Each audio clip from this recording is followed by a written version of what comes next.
We have all heard ghost stories at some point in our lives.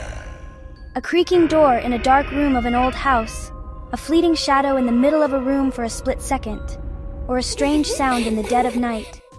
Experiences like these send a chill of fear through us all. Some people share these incidents as ghost sightings. But does such a thing really happen? Is there something truly called a ghost around us?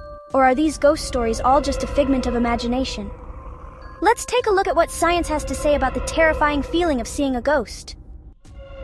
The occurrence of seeing a ghost often happens unknowingly within our minds. The mind is the most powerful tool in humans, but sometimes it can make us see things that don't actually exist in reality.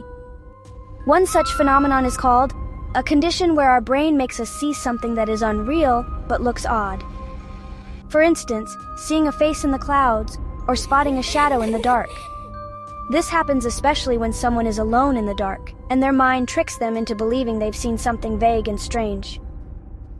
There is also a phenomenon called where even after waking up, we are unable to move for a short time. During this state, the brain remains confused. Many people interpret this situation as being haunted by a ghost. Some believe that a ghost may have attacked them, but scientifically speaking, this is simply a mental confusion, nothing more. Sometimes low-frequency sounds, known as, also create a sense of fear in us. These sounds, which we can't even hear, have the ability to create a sense of unease in our body. In fact, these infrasound waves fall outside the range of human hearing. Research has shown that these waves cause discomfort, uneasiness, and fear, leading some people to think they've heard ghostly sounds. In old haunted houses, for example, there is often low vibration or high infrasound presence. If someone enters such a house, and their brain somehow detects these subtle vibrations, they might feel uncomfortable and believe they've heard the sound of a ghost. Now, let's talk about electromagnetic fields. These invisible energy fields surround devices like phones, TVs, or computers. These are electromagnetic fields. These fields can influence how our brain perceives things.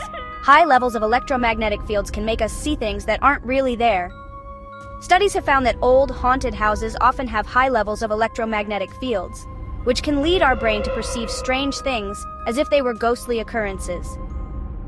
When our brain senses that something abnormal is happening around us, a response kicks in. This response signals to our body that there is potential danger. If we are alone in a place and hear a strange noise, our brain sends out a warning signal to our body. However, sometimes the brain becomes overly cautious, causing it to misinterpret normal sounds as ghostly ones. Even if these sounds are not real, our brain creates a state that gives us the feeling of encountering a ghost. From a scientific perspective, if we suddenly feel like someone is staring at us when we enter a dark room, this is just a warning signal from the brain, not a ghostly presence. Despite all these scientific explanations, there are some events that science cannot explain. Some people's experiences with ghost sightings are so peculiar, so vivid, that scientists cannot explain them through scientific reasoning. Perhaps some mysteries truly exist beyond our understanding. What do you think? Is there really something called a ghost? Have you ever felt afraid of a ghost? Feel free to share your own ghost story in the comments below.